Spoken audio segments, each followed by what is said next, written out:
Imagina só a cena. Você está num evento de gala, daqueles chiques que você só vê em filme, sabe? Lustres de cristal, champanhe francês, gente rica até não poder mais. E aí, no meio de toda aquela pompa, o seu ex-marido pega o microfone e, na frente de 300 pessoas, te chama de nada. Te humilha. Te reduz a pó. Diz que você foi só uma esposa de treino, uma nota de rodapé na história brilhante dele. O pior é que todo mundo ri. Todo mundo concorda. Todo mundo olha para você como se você fosse uma intrusa patética que não devia estar ali.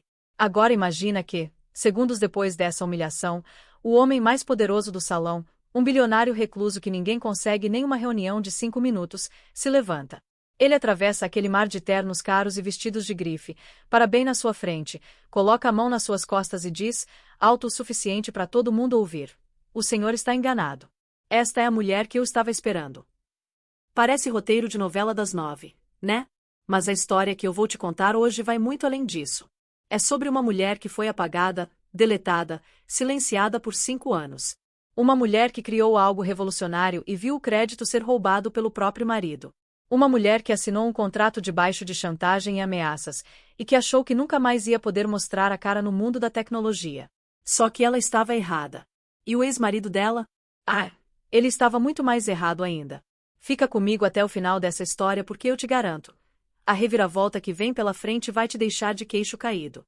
E se você já passou por alguma situação onde alguém te subestimou, te diminuiu, te fez sentir que você não era nada, essa história vai falar diretamente com você. Vamos começar do começo.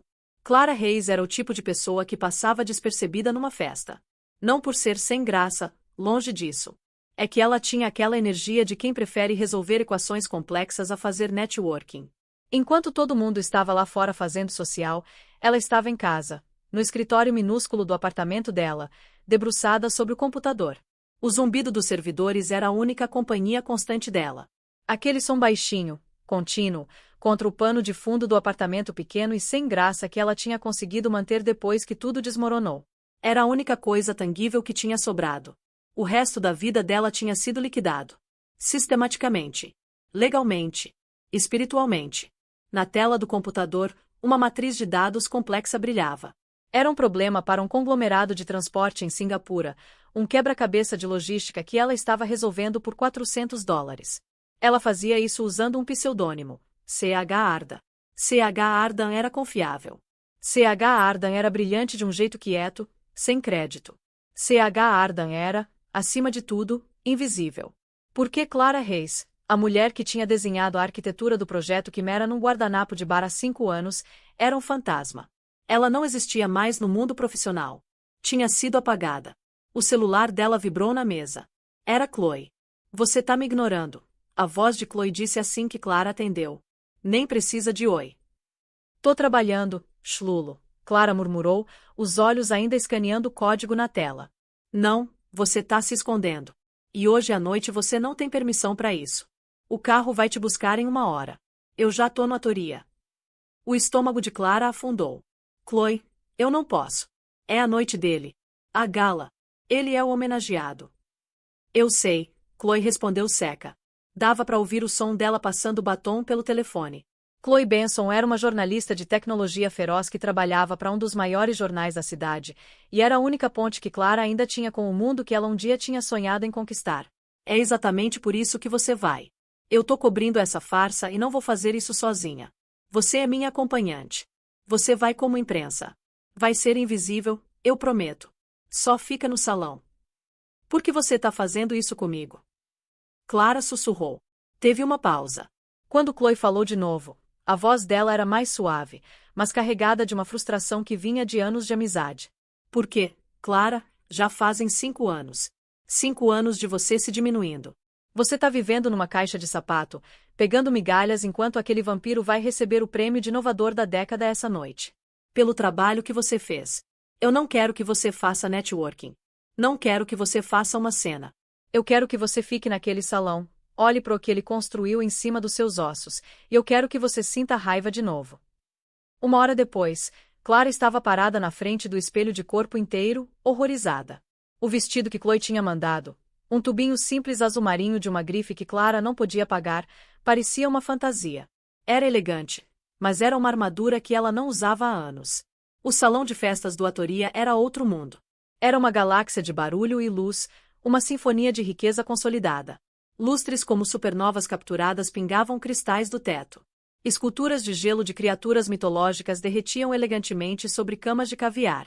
O ar era denso com o cheiro de flores de estufa e perfumes importados. Clara se sentia como uma falsificação. O crachá de imprensa que pendia do pescoço dela, dizendo Clara Reis, convidada, parecia pesado demais no peito. Fica do meu lado.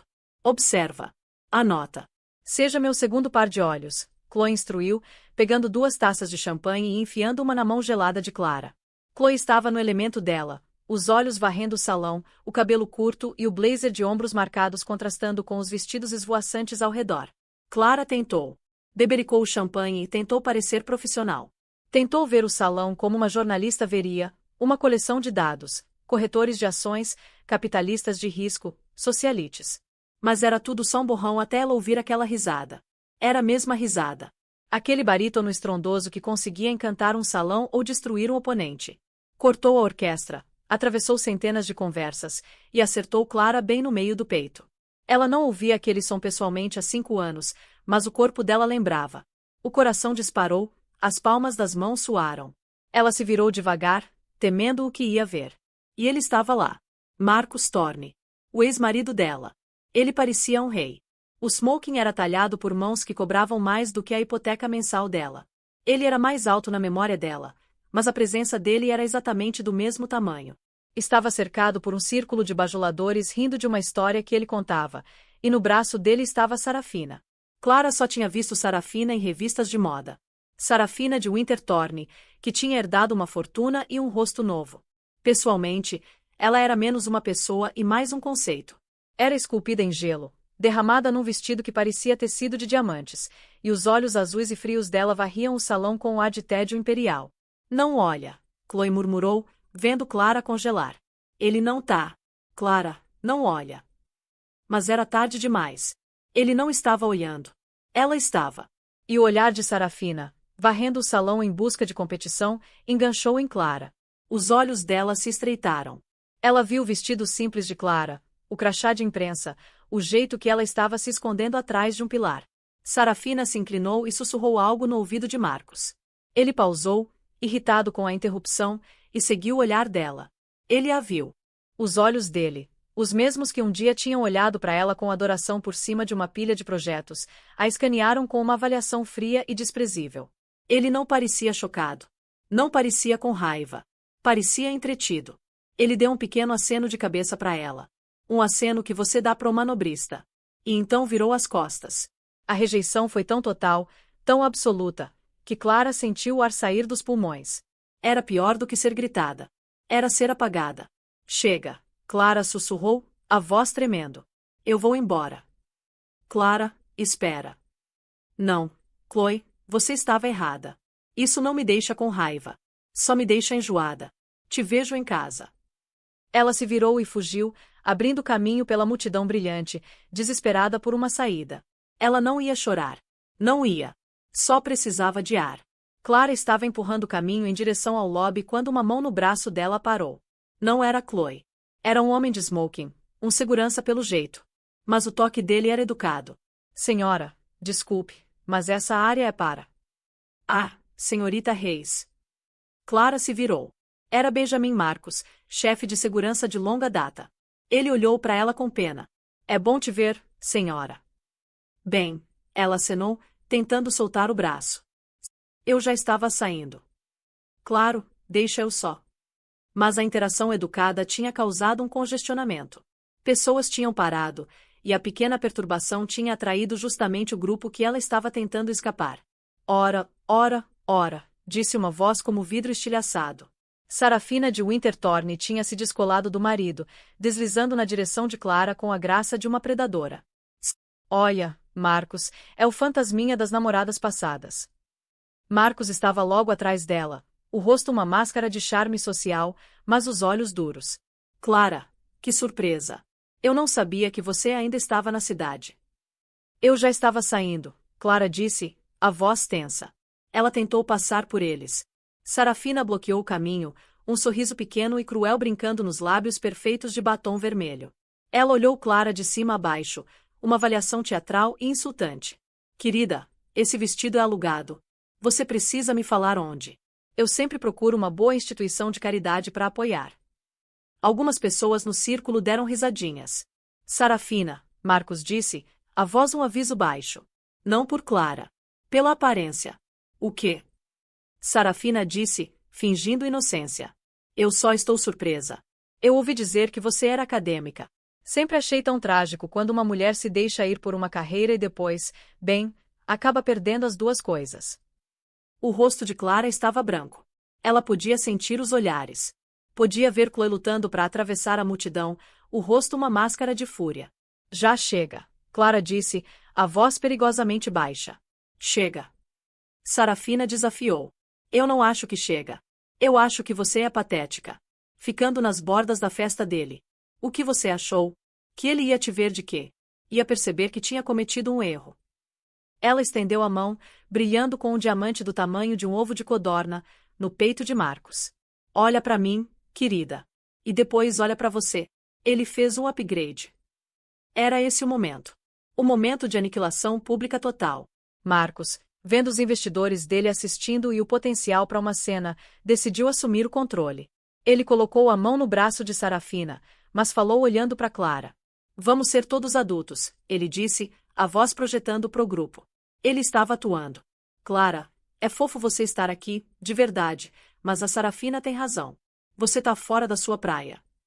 Um investidor, um homem chamado Henderson, se meteu. Marcos, quem é essa? Uma antiga estagiária, Marcos riu, aquela risada estrondosa. Essa é Clara, minha ex-mulher. Minha primeira esposa, de antes. Ele gesticulou pro salão opulento inteiro. Antes de tudo isso. Ele se inclinou como se estivesse compartilhando um segredo corporativo, mas a voz era alta. Era um discurso. As pessoas me perguntam sobre ela às vezes, sabe? Elas lembram dela dos primeiros dias, de quando a gente estava começando. O que aconteceu com a Clara? Eles perguntam. Ela era tão inteligente. E eu tenho que falar a verdade para eles. Ele olhou direto para Clara, os olhos vazios de qualquer calor. Eu falo para eles que ela era uma técnica brilhante, uma mecânica, mas que ela não tinha visão, nenhum instinto matador. Ela não conseguia ver o panorama geral. Ela era, e eu falo isso com todo o respeito do mundo, uma ótima esposa de treino. A risada foi sórdida e cruel. Eu falo para eles, ele continuou, a voz baixando pro golpe final, para não se preocuparem com ela. Ela tá bem. Tá feliz do jeitinho dela. Mas como uma força, como uma parceira, como um nome nessa indústria. Ele pausou, varrendo o salão, saboreando o momento. Ela era nada. A palavra favorita dele para ela. A palavra do divórcio.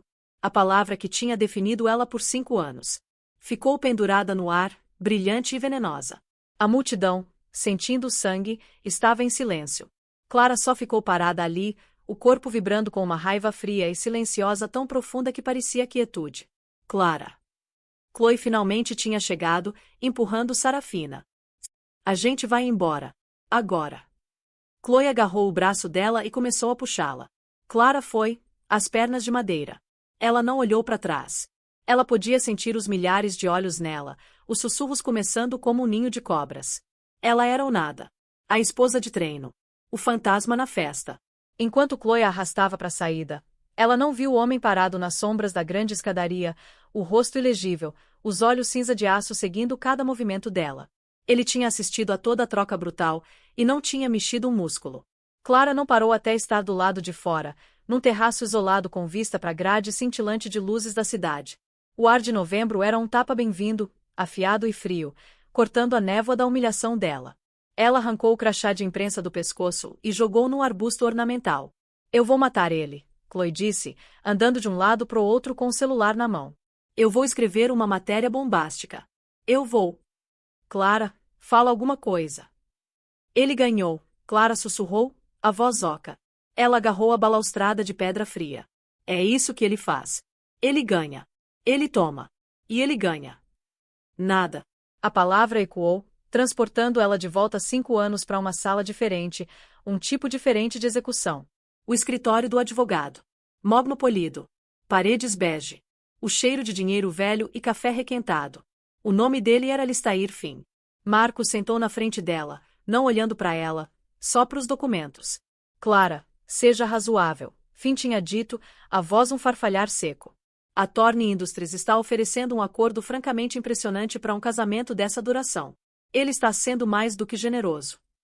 Eu não quero o acordo, Clara tinha sussurrado, a pilha de papéis uma parede borrada entre ela e o marido. Eu quero meu nome na patente do projeto Quimera. Marcos tinha suspirado, um som de exasperação profunda. Clara, a gente já passou por isso. Você é uma programadora brilhante, a melhor. Mas você não entende de negócios. Você escreveu alguns algoritmos. Eu construí a empresa. Eu consegui o financiamento. Eu criei a marca. O código. Clara, o código são só linhas. É a visão que importa. Era minha visão. Ela tinha chorado, as lágrimas finalmente vindo. A matriz de dados autocorretiva. Era minha tese. Eu desenhei tudo para você num guardanapo naquele bar. E você era uma doutoranda falida. Ele tinha disparado, o charme desaparecendo. Eu te dei uma plataforma. Eu te dei recursos. O que você me deu? Você nem consegue entrar numa sala e comandar ela. Você se esconde. Você não é uma parceira, Clara. Você é uma mecânica. Uma muito boa. Mas as pessoas não colocam o nome da mecânica na frente da Ferrari. Aí ele tinha deslizado o último documento pela mesa. O acordo de confidencialidade. Não era uma página. Era um livro. Não era só sobre a empresa. Era sobre ele. Era sobre eles. Barrava ela de trabalhar em qualquer área relacionada, arquitetura de dados, análises preditivas, inteligência artificial, por 10 anos. O que é isso? Ela tinha perguntado, o sangue virando gelo. Proteção, Finn tinha dito, para a propriedade intelectual do Sr. Thorne. É minha propriedade. Clara, Marcos disse, a voz suave, e isso era muito pior. Por favor, não lute contra mim. Eu vou, ela tinha dito, se levantando. Eu vou te levar pro tribunal. Eu vou mostrar para eles minha tese. Eu vou mostrar os registros do servidor. Alistair Finn tinha tossido, um som pequeno e educado. Senhorita Reis, se você escolher litigar, nós seremos, é claro, forçados a contraprocessar. Seremos forçados a interrogar seu tempo na empresa. Seu marido, ele gesticulou para Marcos, está preparado para testemunhar que você era instável, que seu trabalho era errático. O quê? Ela olhou para Marcos, horrorizada. Você estava estressada, Clara, Marcos disse, os olhos cheios de pena falsa. A pressão. Você estava vendo a doutora Evans, não estava? Para a ansiedade. A terapia dela. Os medos privados dela de não ser boa o suficiente. Ele ia usar isso contra ela. Ele vai te pintar como histérica. Senhorita Reis, Finn disse, a voz plana. Ele vai usar seus registros médicos. Ele vai testemunhar que ele consertou seu código errático. Em quem você acha que um juiz vai acreditar? No celebrado CEO da Thorne Industries ou na ex-esposa emocional? Ele tinha dado a caneta para ela. Assina e você sai com seu apartamento e sua dignidade. Luta e você perde os dois. Ela tinha assinado. Ela tinha assinado e entregado seu nome, seu trabalho, seu futuro. Ela tinha pegado o acordo e desaparecido. Ela tinha se tornado CH Arda. Ela tinha se tornado nada. De volta no terraço, a memória era tão vívida que ela estava tremendo. Ele está prestes a dar o discurso principal dele, Chloe disse, a voz amarga. Ele vai receber um prêmio. A vida é só terrivelmente injusta. Eu devia só ir embora, Clara disse, puxando o casaco mais apertado. Ela estava tão gelada. Eu vou pegar um Uber. Um teatro brutal. A voz veio das sombras no final do terraço. Clara e Chloe pularam. Um homem saiu para a luz fraca. Era alto, vestido num smoking tão perfeitamente talhado que parecia mais uma extensão dele do que um terno. Era magro, com feições afiadas e os olhos cinza mais inteligentes e perturbadores que Clara já tinha visto. Ele não estava segurando uma bebida. Só estava observando. Desculpa, Clara gaguejou. A gente não te viu. Pode ir, você não precisa, o homem disse. A voz dele era baixa, com um leve sotaque europeu impossível de identificar. Ele é quem deveria ir. Marcos Thorne é um parasita num terno bom. Chloe, sempre a jornalista, deu um passo à frente. Eu sou Chloe Benson, do Chronicle. E você é? Os olhos do homem não deixaram Clara. Julian Croft. O queixo de Chloe caiu. Julian Croft. O rei do Quantum. O fundador do laboratório Etalhead. O homem mais recluso, poderoso e genuinamente brilhante da tecnologia. Ele era o verdadeiro homenageado. Ele era o homem com quem Marcos supostamente estava fazendo parceria. Chloe estava sem palavras. Eu estou atrasado, Julian disse, um breve sorriso fino. Eu detesto essas coisas. Toda postura, nenhuma substância. Eu estava esperando o momento certo para fazer minha aparição. Ele deu um passo na direção de Clara. Você está bem, senhorita Reis? Clara estava atordoada. Você sabe quem eu sou. Sei, ele disse. Embora eu confesse que passei os últimos 18 meses procurando um fantasma. Eu não entendo. Você não entenderia, ele disse. Ele foi muito meticuloso. Mas você não é a senhorita Reis para mim. Não realmente. Ele deu mais um passo, o olhar tão intenso que era como uma força física. Você é C.H. Arda. O sangue de Clara não só esfriou, congelou. O nome. O segredo dela.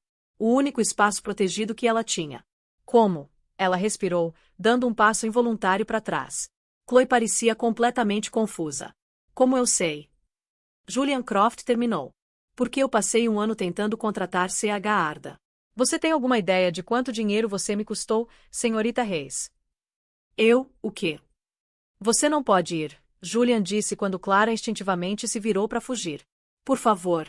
Eu gastei mais de 6 milhões de dólares e 18 meses da minha vida tentando te encontrar. Ele gesticulou para as luzes da cidade, 1 bilhão de pontos de dados brilhando abaixo deles.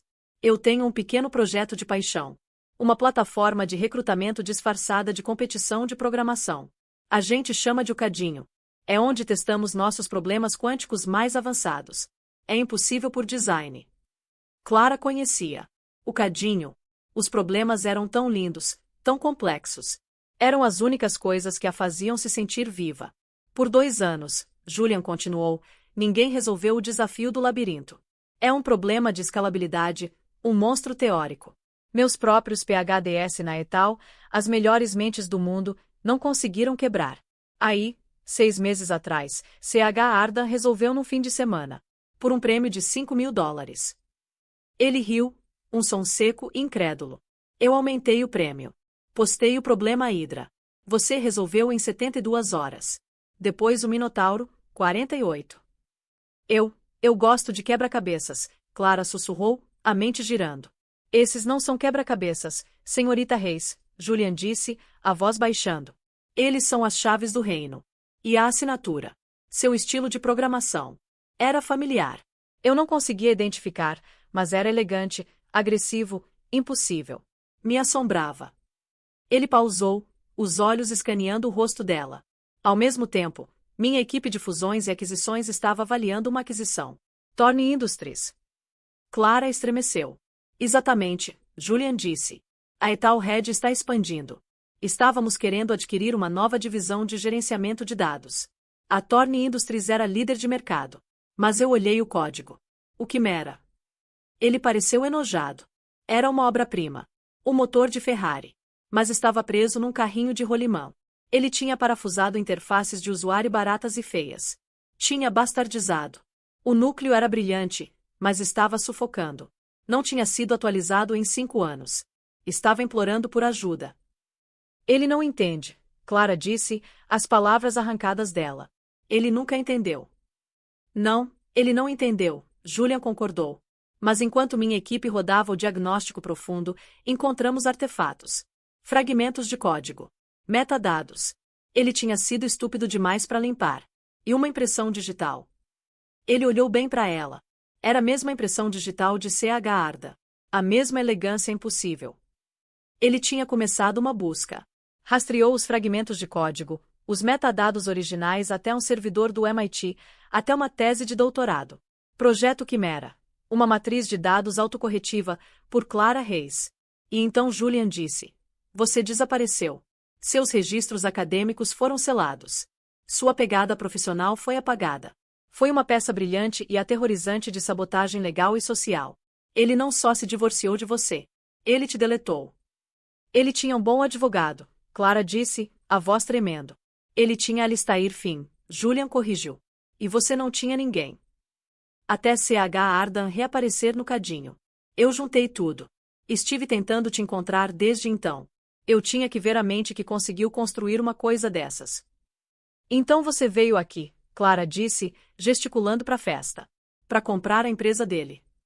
Eu vim aqui para roubar o único ativo decente dele, Julian corrigiu. Eu vim aqui por você. Eu vim aqui para ver se a mulher que eu encontrei online tinha coragem para igualar o intelecto dela. Ele gesticulou de volta pro salão. Depois do que eu acabei de ver. O jeito que você manteve a compostura. O jeito que você não desmoronou, você solidificou. Eu tenho minha resposta. Não importa, Clara disse, a luta esvaindo dela. É tudo só conversa. O acordo de confidencialidade é blindado. Ele vai me destruir. Ele vai usar a cláusula da histeria. As ameaças contra seus registros médicos? Sim, eu sei. É um documento aterrorizante. Meus advogados têm uma cópia há 6 semanas. Eles chamaram de uma obra-prima do terrorismo legal. Então eu não posso fazer nada. Pelo contrário, Julian disse, um sorriso lento e perigoso se espalhando pelo rosto dele. Você pode fazer tudo. Aquela obra-prima. Agora não vale nada. O quê? Como? Você disse que é blindado. Era, Julian disse. Mas esse tipo de contrato, um contrato de supressão total, depende de uma coisa: adesão mútua. Ele quebrou. Clara encarou. O que você quer dizer? O acordo incluía uma cláusula mútua de não difamação. Você não podia falar sobre ele, e ele não podia falar sobre você. 10 minutos atrás, o Sr. Thorne ficou na frente de 300 pessoas, incluindo sua amiga, a senhorita Benson, do Chronicle, e publicamente, cruelmente te difamou. Ele te chamou de nada. Ele te chamou de nota de rodapé. Ao fazer isso, ele invalidou o contrato inteiro. Ele acabou de te dar a arma, Clara. Os joelhos de Clara fraquejaram. Chloe, que estava ouvindo de boca aberta, soltou um gritinho. Ele me libertou. Ele te libertou, Julian confirmou. Ele é monumentalmente estúpido. Um fogo novo e desconhecido estava surgindo nas veias de Clara. Não era a raiva fria e impotente de antes. Era quente. Era focado. Era poder. E agora? Clara perguntou, a voz tremendo, mas não de medo. Agora, Julian disse, checando o relógio, seu ex-marido está prestes a subir no palco para aceitar o prêmio de inovador da década. Ele vai dar um discurso principal, e nesse discurso, ele vai usar seu trabalho para implorar pelo meu dinheiro. Ele olhou para ela. Eu preferiria que ele implorasse pela sua misericórdia. Eu não sei o que fazer, Clara disse. Você não precisa fazer nada além de andar, Julian disse. Minha equipe, eles estiveram ocupados. Ele se virou para Chloe. Benson, você é amiga dela. Eu sou a melhor amiga dela, Chloe disse, os olhos acesos. O que você precisa? Você está gravando. Eu sempre estou gravando, Chloe disse, batendo no celular no bolso do blazer. Bom, Julian disse. Continua ligado. Mas eu tenho algo melhor. Ele puxou um objeto pequeno e elegante do bolso, um gravador de áudio digital. Meu chefe de segurança. Ele também é muito bom. Ele foi a sombra do Sr. Thorne na última hora. Isso tem toda a conversa da esposa de treino gravada. Cristalino. Para a posteridade. Os olhos de Clara se arregalaram. Mas o acordo, mesmo que ele tenha quebrado, e o fim? As ameaças. Ah, sim. A coerção, Julian disse. Difícil de provar. Sua palavra contra a dele. Exceto que não é. O que você quer dizer? Minha equipe é persuasiva, Julian disse. Acontece que o Sr. Alistair Finn tem uma vida pessoal complicada e um hábito muito caro. Meus funcionários não chantagearam ele. Só oferecemos um acordo melhor. Muito melhor. Um paraquedas dourado para uma aposentadoria muito confortável e muito antecipada num país sem extradição. O que ele te deu? Clara respirou. Tudo, Julian disse. Uma declaração juramentada, memorandos, e-mails. Mas a gente nem vai precisar disso. A gente tem algo melhor. Clara estava confusa. O que é melhor que uma declaração do próprio advogado dele? Julian sorriu. Uma gravação do seu advogado. Você. Ele estava olhando para ela. Espera, você não quer dizer? Quero, Julian disse. Minha equipe procurou por qualquer vantagem. Investigamos suas contas antigas, seus backups na nuvem, as coisas que você esqueceu que tinha. Você gravou a reunião final do divórcio, não gravou, Clara? No seu celular antigo. O sangue de Clara virou gelo. Ela tinha ficado tão apavorada, tão sozinha. Tinha apertado gravar no celular no colo só para ter uma memória do que ele tinha dito. Ela tinha esquecido. Tinha jogado aquele celular numa gaveta. A gente encontrou o arquivo de áudio, Julian disse, a voz suave. Estava criptografado, mas a gente tem gente boa. Ele puxou um pendrive preto simples. Está tudo aqui. O áudio de Alistair Finn ameaçando usar seus registros médicos. O som de Marcos concordando. A cláusula da histérica. É devastador. E desde 10 minutos atrás, completamente admissível. Ele estendeu para ela. Essa é sua escolha, Clara. A gente pode ir embora. Eu posso te dar um emprego na Etalhead. Você pode ser CH Ardan e ninguém nunca vai saber. Você vai ser rica. Você vai estar segura. Ele olhou nos olhos dela. Ou você pode pegar isso. Você pode voltar para aquele salão e pode queimar o mundo inteiro fraudulento dele até o chão. Clara olhou pro pendrive. Era o passado dela, a dor dela, a prisão dela e a chave dela. Ela olhou para Chloe, que estava vibrando com um grito primal silencioso. Ela olhou para Julia, cujos olhos cinza não estavam oferecendo pena, mas respeito. Ele me chamou de nada. Ela disse, a voz uma lâmina. Ela pegou o pendrive da mão dele. Vamos. Julian Croft sorriu. Transformou o rosto dele, afastando as sombras. Mais uma coisa, ele disse. Ele tocou num fone de ouvido tão pequeno que Clara nem tinha visto. Minha equipe acabou de cortar o feed principal para o sistema de audiovisual do salão. Eles estão tendo dificuldades técnicas. A única coisa que vai tocar naquela tela grande é o que está nesse pendrive. E olhando para Chloe, a cabine de audiovisual fica no fundo à esquerda. O técnico se chama Michael. Ele é dos meus. Dá isso para ele. Ele entregou um pequeno disco rígido criptografado. É um espelho do pendrive. Ele vai saber o que fazer. Entendido, Chloe disse, os olhos brilhando. Ela enfiou o disco no bolso, deu um abraço feroz em Clara, e derreteu nas sombras. Uma jornalista no rastro da história da vida dela. Julian ofereceu o braço. Vamos, senhorita Reis? Eu acredito que você está em cena. Clara Reis, a mulher que tinha sido um fantasma por 5 anos, aceitou o braço dele. Vamos dar um show. A caminhada do terraço pro salão principal foi os 10 metros mais longos da vida de Clara. Mas dessa vez, ela não estava fugindo. Estava avançando. Com a mão no braço de Julian Croft, o mar de pessoas se abriu. A energia na sala mudou. Os sussurros não pararam. Eles mudaram. Não eram mais sobre ela, a ex-patética. Eram sobre ele. E a mulher misteriosa no braço dele. Quem é essa? É a namorada nova dele? Ela não parece modelo. Ele parece furioso. Clara manteve os olhos para frente. Ela podia sentir o calor de 100 olhares, mas o único que importava era a presença calma e estável de Julian ao lado dela. Ele a guiou não para uma cadeira nos fundos, mas direto para frente. Para a mesa principal reservada para o homenageado. Bem aos pés do palco. Marcos estava no pódio, banhando na luz dos holofotes. Ele tinha o prêmio na mão. Estava no elemento dele, a voz suave e hipnótica, tecendo uma história de inovação e sucesso. E é disso que a Thorne Industries sempre foi sobre. Ele estava dizendo, os braços abertos. O futuro. A gente não só prevê o futuro, a gente constrói ele. Nosso projeto carro-chefe, Quimera, não é só software. É um novo sistema operacional para um mundo novo. E eu estou empolgado em anunciar que estamos em negociações finais para uma parceria que vai nos levar verdadeiramente para o próximo nível. Ele os viu. A fluência dele falhou. Ele parou no meio da frase, os olhos travados em Julian Croft. Um sorriso massivo e aliviado se espalhou pelo rosto dele. Ah, e aqui está ele, Marcos trovejou, se recuperando. O próprio homem. O visionário. Senhoras e senhores, por favor recebam meu amigo, meu colega, o futuro da tecnologia, Dr. Julian Croft. A sala explodiu em aplausos. Um operador de holofote jogou uma luz em Julian e Clara, banhando eles em branco. Julian não sorriu. Não aplaudiu. Ele simplesmente guiou Clara até a mesa e, num gesto deliberado de cavalheirismo antiquado, puxou a cadeira dela. Marcos, ainda no palco, falhou de novo.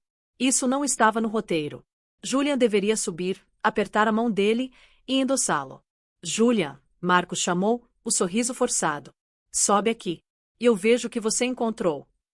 Os olhos dele finalmente pousaram em Clara. E dessa vez, ele a viu. Ele a viu sentada na mesa principal. Viu a mão dela no braço de Julian Croft. Viu o jeito que Julian tinha puxado a cadeira para ela. E o cérebro dele, tão rápido em calcular lucro e prejuízo, simplesmente não conseguiu computar essa variável. O silêncio se estendeu. Sarafina, sentada na mesa, foi a primeira a reagir. O rosto dela, uma máscara de beleza entediada, se contorceu em confusão genuína e feia. O quê? O que ela tá fazendo aqui? Ela sibilou alto o suficiente para a mesa ouvir. Essa é a mesa VIP. Julian Croft, que estava no processo de sentar, endireitou. Ele se virou não para Marcos no palco, mas para Sarafina. A voz dele não era alta, mas era tão fria, tão precisa, que cortou todos os sussurros. Ela está aqui, Julian disse, os olhos travando nos de Sarafina, porque ela é minha convidada. Marcos no palco agora estava visivelmente suando. A multidão estava murmurando. Isso era um desastre. Ele tinha que recuperar o controle. Ele deu aquela risada grande e falsa. Julian, meu amigo, sempre o rebelde, ele disse, descendo do palco, microfone na mão, em direção à mesa. Ele estava tentando fazer isso parte do show. Eu vejo que você já conheceu minha ex-mulher, Clara.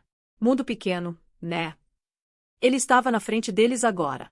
Ele deu um tapinha no ombro de Julian, um gesto desesperado de macho alfa. Julian, um prazer. Estou tão feliz que a gente finalmente pode conversar sobre parceria. E eu vejo que você conheceu Clara. Ela costumava ser, bem, um grande apoio nos velhos tempos. Como mencionei. Ele piscou para os investidores na mesa. Uma nota de rodapé. Era isso. O ponto de virada. Clara sentiu a mão de Julia nas costas da cadeira dela, uma pressão silenciosa e estabilizadora. Sarafina, encorajada pela presença do marido, se levantou. Marcos, querido, a empregada voltou e trouxe um amigo. Isso é constrangedor. Ela tem razão, Marcos, o investidor Henderson resmungou. O que é isso? Isso é não profissional. Marcos, desconcertado, se virou para Julia. Julia, me desculpe. Ela é claramente instável. Ela te encurralou. Tenho certeza que isso foi. Foi quando Julian Croft se moveu. Ele não levantou a voz. Não precisou. Ele simplesmente pegou o microfone da mão mole de Marcos. O feedback guinchou por um segundo, silenciando a sala. Julian bateu uma vez. Senhor Thorne, Julian disse. A voz dele, agora amplificada, era um ronronar suave e perigoso. Obrigado por essa apresentação. E obrigado especialmente por aquele último comentário. Ele se virou não só para Marcos, mas para o salão inteiro. Para a imprensa. Para os investidores. Pro mundo. Eu vim aqui essa noite para ver uma arquiteta. Me disseram que eu a encontraria aqui. Não fiquei desapontado. Ele se virou de volta para Marcos. Você chama essa mulher de nada. Você a chama de nota de rodapé. O senhor está, senhor Thorne, catastroficamente enganado. Ele se virou, colocou a mão nas costas de Clara, um gesto tanto de proteção quanto de apresentação. Sua ex-mulher, Julian disse. Isso é fascinante. Porque para mim... Ele olhou para Clara e depois para a multidão atordoada. Para mim, essa é Clara Reis. E ela é a mulher que eu estava esperando.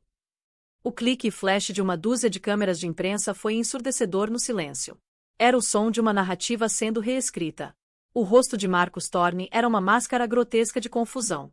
O sangue tinha drenado, deixando um tom cinza pastoso sob os holofotes. Esperando por... Marcos gaguejou, o microfone amplificando sua insegurança repentina. Tipo um encontro. Julian, seu cachorro velho. Você não me disse que estava. Julian Croft soltou uma risada curta e afiada. Não era um som de alegria. Um encontro. Não, senhor Thorne. Eu não sou um cachorro, e a senhorita Reis não é um prêmio.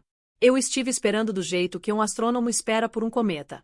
Eu estive esperando pela mente. Ele se virou para Clara.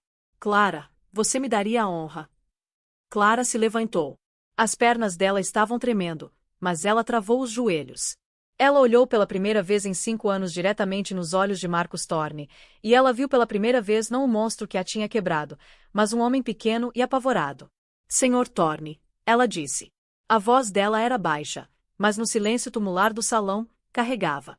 Marcos, ela disse mais alto. Você disse que o projeto Quimera era sua visão. É, ele cuspiu. Eu construí. Você. Eu escrevi, Clara disse. Cada linha. Cada uma. Você tá mentindo, ele gritou, a compostura estilhaçando. Ela tá mentindo. O acordo de confidencialidade. Você não pode. Isso é calúnia. Segurança. Tirem ela daqui. O acordo de confidencialidade, Julian disse, a voz pingando diversão. Aquele que você invalidou 10 minutos atrás com seu discurso da esposa de treino. Aquele que você está, enquanto falamos, em total violação. Isso não é verdade. Chloe, Clara chamou. Nos fundos da sala, Chloe deu um sinal de positivo da cabine de audiovisual. Senhor Thorne, Clara disse, a voz cheia de um poder terrível e calmo. Você e seu advogado, Sr. Alistair Finn. Vocês ameaçaram usar meus registros médicos contra mim. Vocês me chamaram de histérica. Vocês ameaçaram me destruir. Mentiras. Tudo mentira. Marcos gritou, o rosto manchado de vermelho. Prove. Tá bom, Clara disse. Ela acenou para a cabine de audiovisual. A tela massiva atrás do palco, que estava exibindo o logo da Thorne Industries, piscou e ficou preta. O salão mergulhou em quase escuridão, salvo pelos holofotes no palco. E então uma voz, a voz seca e farfalhante de Alistair Finn, encheu o grande salão. Te pintar como histérica, senhorita Reis. Ele vai usar seus registros médicos. Ele vai testemunhar que ele consertou seu código errático. Era a gravação. A gravação dela. A sala estava tão silenciosa que o tilintar de um cubo de gelo num copo soou como um tiro. A voz de Marcos veio em seguida, cheia de pena falsa. Estressada, Clara. A pressão. Você estava vendo a doutora Evans, não estava? Pra ansiedade. Então fim de novo. Assina e você sai com seu apartamento e sua dignidade. Luta e você perde os dois. O áudio clicou e parou. As luzes subiram, não na festa brilhante, mas num necrotério. Marcus Thorne era uma estátua. Ele estava completa, absolutamente quebrado.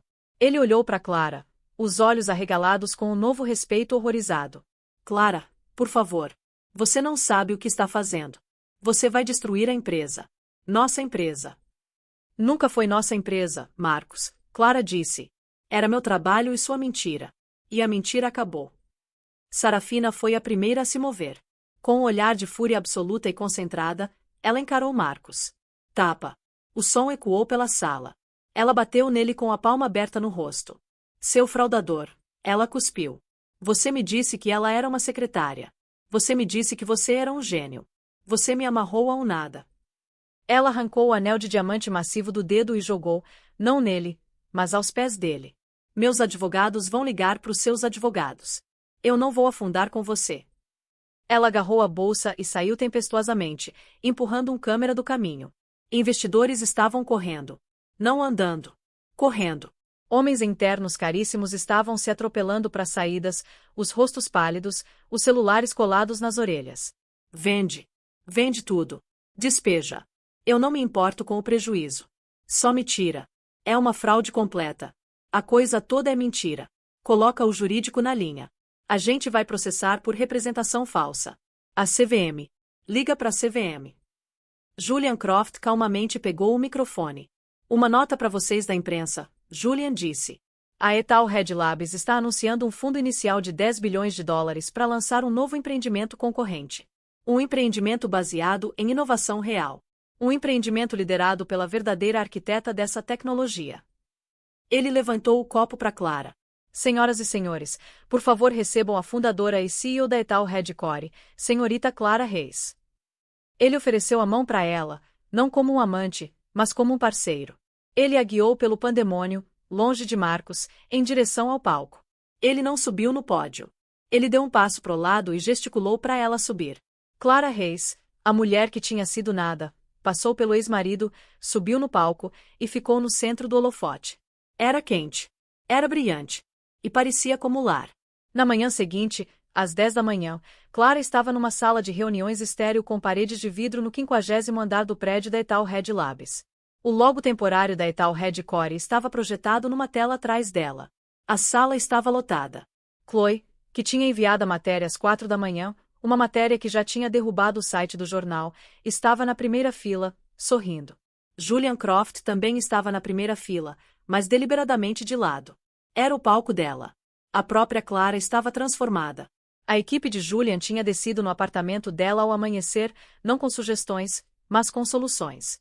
Ela agora estava usando um terno sob medida num tom de verde azulado escuro. O cabelo estava puxado para trás num estilo profissional e elegante, e ela usava um fone de ouvido simples. Ela parecia no comando. Senhorita Hayes, um repórter do Wall Street Journal chamou. A senhora pode confirmar que a CVM abriu uma investigação na Thorne Industries às 8 da manhã de hoje. Clara tocou o microfone. A voz dela era firme. Posso confirmar que minha equipe e eu estamos cooperando totalmente com todas as autoridades relevantes. Meu foco, no entanto, não é no passado. É no futuro. Senhorita Hayes, qual é sua resposta à única declaração do Sr. Thorne te chamando de mulher amarga e vingativa que roubou o trabalho dele? Clara se permitiu um pequeno sorriso triste. Meu trabalho é minha resposta. O Sr. Thorne e eu temos uma discordância fundamental. Ele acredita que ideias são visão. Eu acredito que ideias são inúteis sem execução. Ele era visão. Eu era a execução. Senhorita Hayes. Outro repórter gritou. O que é Etal Red Core? O que é o projeto Etal Red, que você mencionou ontem à noite? Era isso. Clara clicou num controle remoto na mão dela. A tela atrás dela, que estava exibindo logo, piscou. Uma nebulosa giratória, linda e assustadoramente complexa de dados apareceu.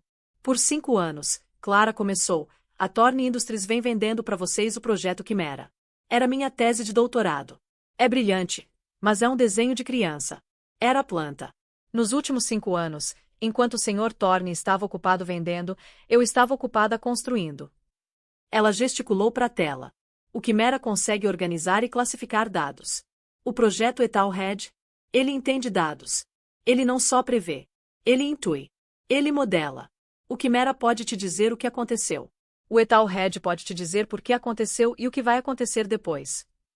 A sala estava em silêncio. O Sr. Thorne vendeu para vocês um carro rápido, Clara disse, a voz vibrando com paixão. Eu estou oferecendo um motor de dobra espacial. A Etal Red Core não é uma empresa de gerenciamento de dados. É um motor de sabedoria. Ela consegue mapear sequências genéticas em segundos. Consegue modelar soluções de mudança climática que são realmente viáveis. Consegue prever com 99,8% de precisão os pontos de falha numa rede elétrica nacional antes que aconteçam. Uma pergunta final veio do fundo. O Sr. Thorne sempre disse que você era o suporte. Você era a nota de rodapé. O que você sente em estar no comando? Clara olhou pro repórter. Ela pensou na palavra nada. Eu nunca fui suporte, ela disse, a voz clara e forte. Eu era a fundação. A arquitetura invisível que sustentava o prédio inteiro. A única diferença é que agora vocês podem me ver. 6 meses depois, Clara estava na capa de uma das maiores revistas de tecnologia do mundo. A manchete dizia: a arquiteta, Clara Hayes reconstrói o mundo. O escritório dela na Etal Red Core era nada parecido com o apartamento antigo. Era minimalista, limpo e poderoso, com uma vista do chão ao teto da cidade. O projeto Etal já tinha conquistado seus 2 primeiros clientes, a NASA e a Organização Mundial da Saúde. Teve uma batida suave na porta. Julian Croft apareceu. Senhora CEO, ele disse, um pequeno sorriso no rosto. Você tem um visitante. Ele não tem hora marcada, mas disse que você ia receber. Clara olhou para cima do terminal dela. Quem? Julian deu um passo pro lado, e um segurança escoltou um homem pro escritório dela. Ele parecia diminuído. Cinza. Mais magro. O terno era caro, mas pendia nele. Era Marcos. Ele estava em liberdade sob fiança. O julgamento era no mês que vem. Ele tinha perdido tudo. A CVM tinha congelado os bens dele. O divórcio de Sarafina estava preparado para levar o resto. Clara, ele disse, a voz rouca. Marcos, Clara disse.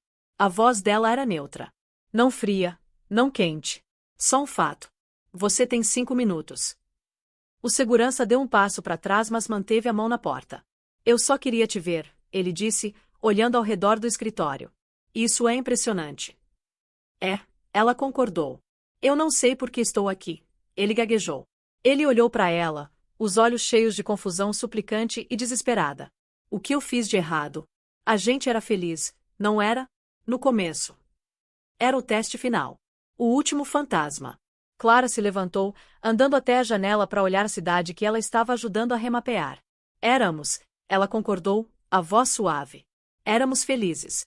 E então você viu minha mente, e você não viu como uma parceira. Você viu como um recurso. Como algo para ser minerado. Como algo para possuir. Ela se virou para encará-lo.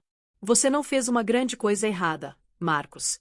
Você fez uma pequena escolha errada todo santo dia por anos. Você escolheu a visão em vez do trabalho. Você escolheu a venda em vez da verdade. Você fez isso tantas vezes que esqueceu quem você era. E esqueceu quem eu era. Ele acenou, lágrimas brotando nos olhos. Julia, ele é bom para você.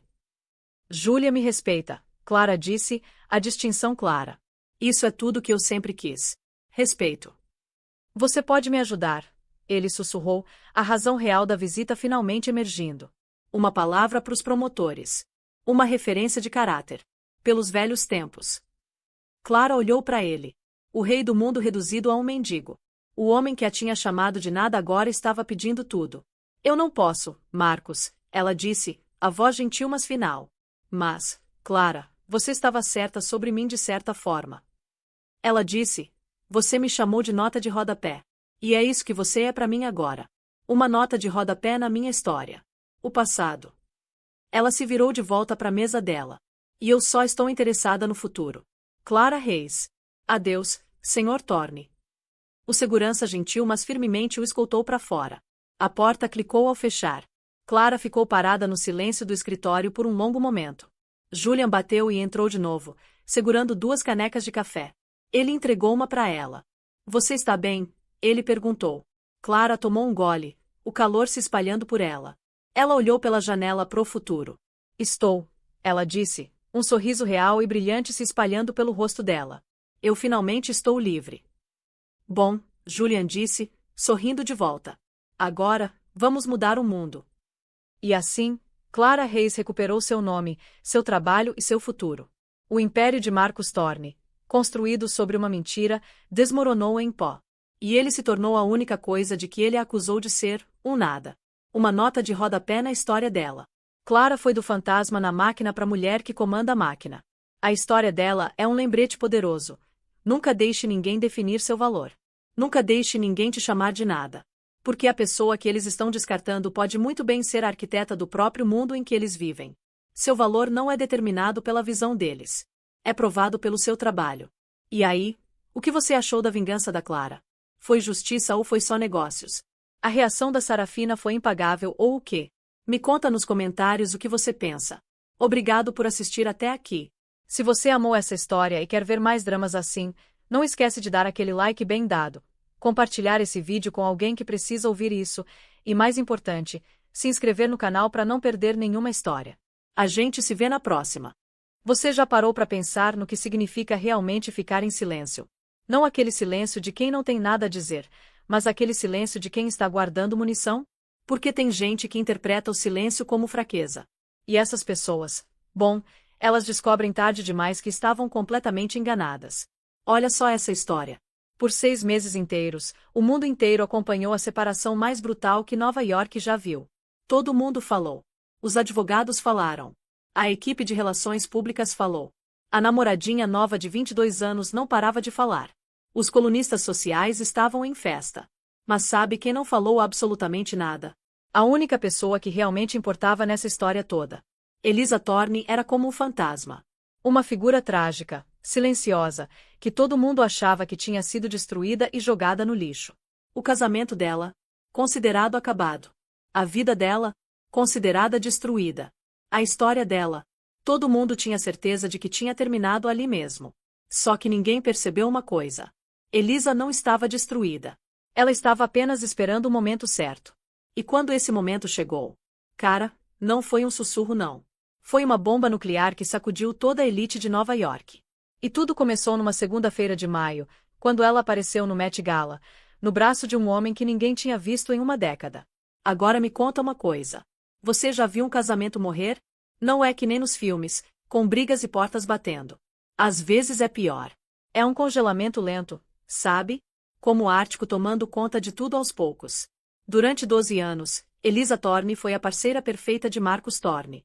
Enquanto ele era conhecido como o Lobo, aquele cara que mexia com o mercado financeiro inteiro só abrindo a boca, ela era a elegância silenciosa que abria portas que o barulho dele jamais conseguiria abrir. Ela vinha de dinheiro antigo da Filadélfia. Ele, dinheiro novo do Queens. Ela cuidava da coleção de arte deles, dos amigos influentes, do filho Léo. Ela organizava os jantares que fechavam os negócios dele. Ela sabia diferenciar um roto verdadeiro de uma falsificação perfeita.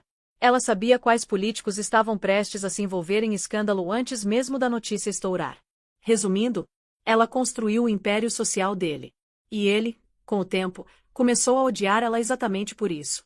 O pedido de divórcio não chegou por oficial de justiça. Não. Chegou pela assistente executiva dele, uma mulher com metade da idade de Elisa e o dobro da ambição. Ela deslizou a pasta sobre aquela escrivaninha francesa do século XVIII na biblioteca do apartamento deles na Park Avenue. O Marcos pediu para eu garantir que você recebesse isso antes dele embarcar pro exterior, disse a assistente, sem nem olhar nos olhos de Elisa. Elisa apenas acenou com a cabeça, os dedos traçando os detalhes da madeira antiga. Obrigada, Sarah. Só isso. A guerra que veio depois foi um massacre público travado por um lado só. A máquina de relações públicas do Marcos, comandada pelo infame Harry Stone, entrou em ação total. A narrativa foi estabelecida em 48 horas. Marcos era um homem vibrante, que tinha construído tudo sozinho, mas estava sendo sufocado pela esposa fria e tradicional. Ele tinha superado o casamento. A revista social publicou uma foto dele rindo num iate em St. Barts, com o braço em volta de uma influenciadora de 22 anos chamada Isabela Rivas. A legenda, claramente plantada pela equipe dele, dizia: "Torne livre, o lobo encontra sua vibe." Enquanto isso, Elisa permanecia em silêncio. Ela não soltou comunicado. Ela não contratou seu próprio especialista em relações públicas. Ela contratou um único advogado de divórcio brutal, de um escritório tradicional e discreto.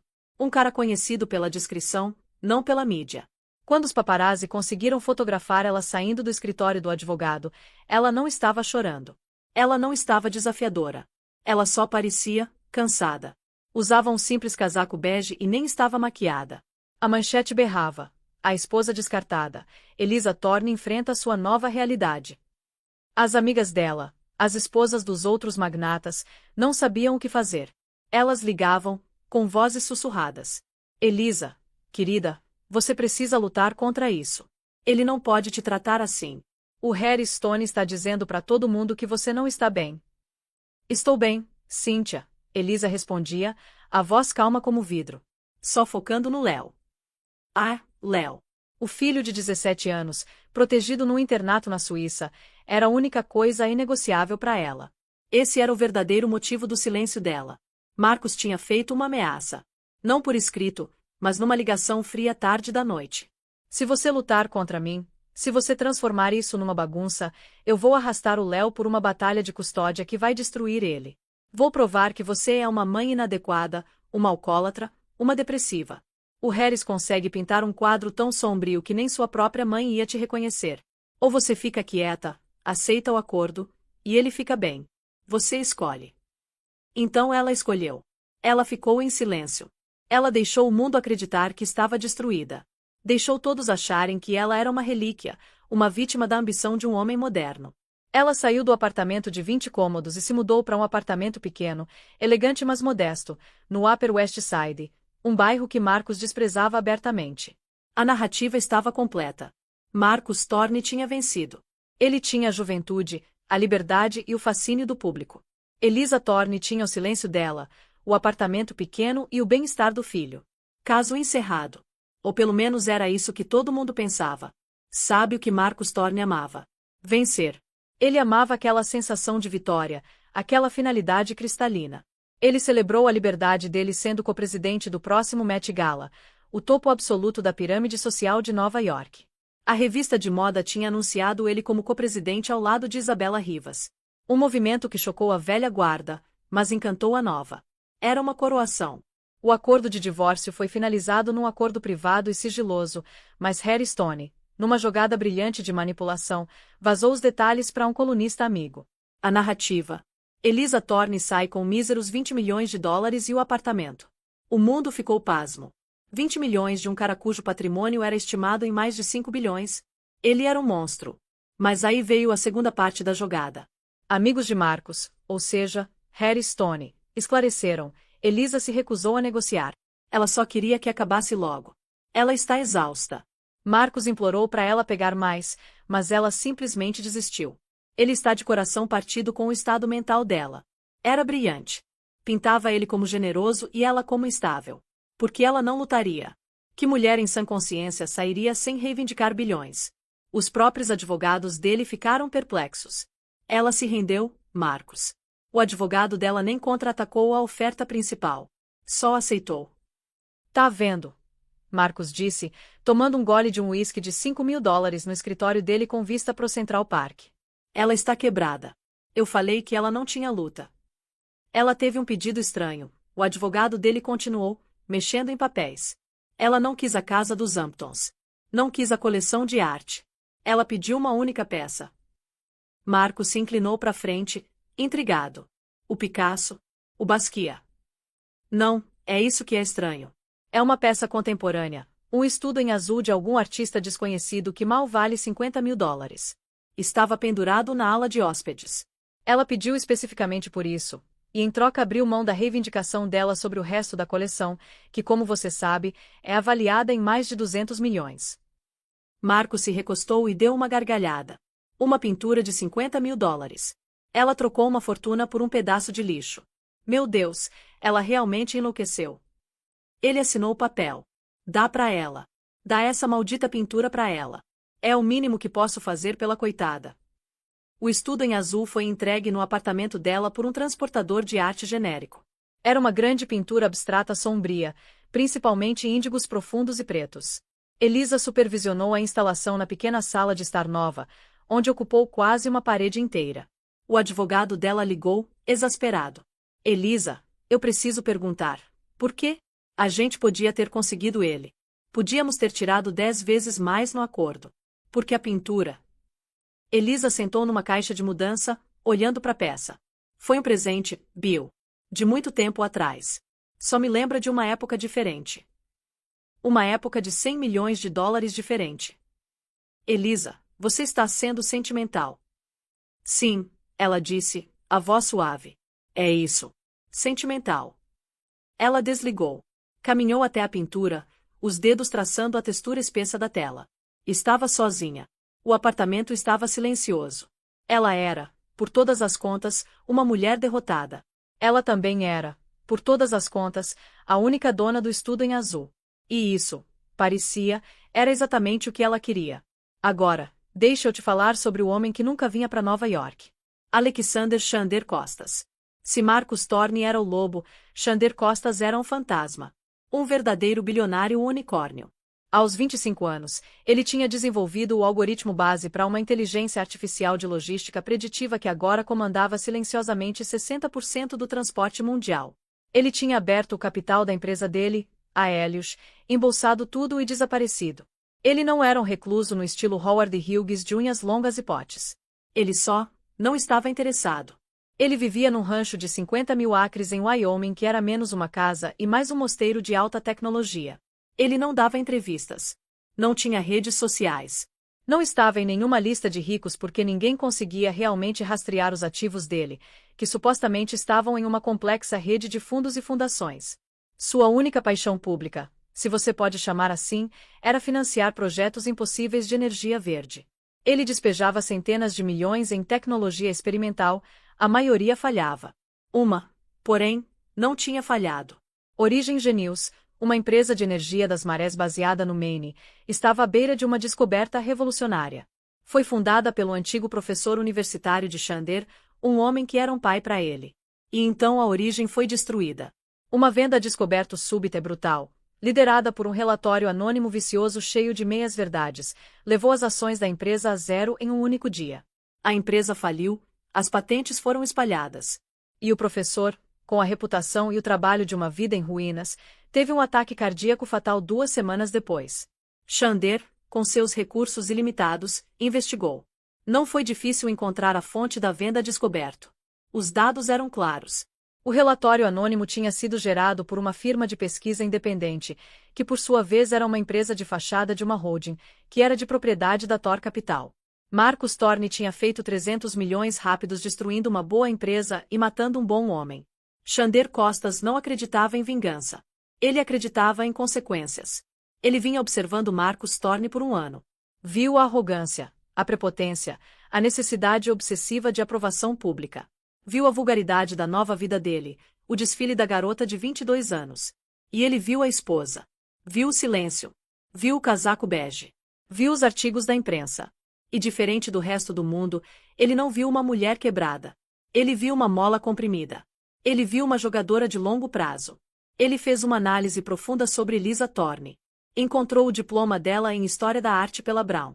Viu a monografia obscura e brilhante que ela tinha escrito sobre a arte holandesa do século XVII e a linguagem escondida das naturezas mortas.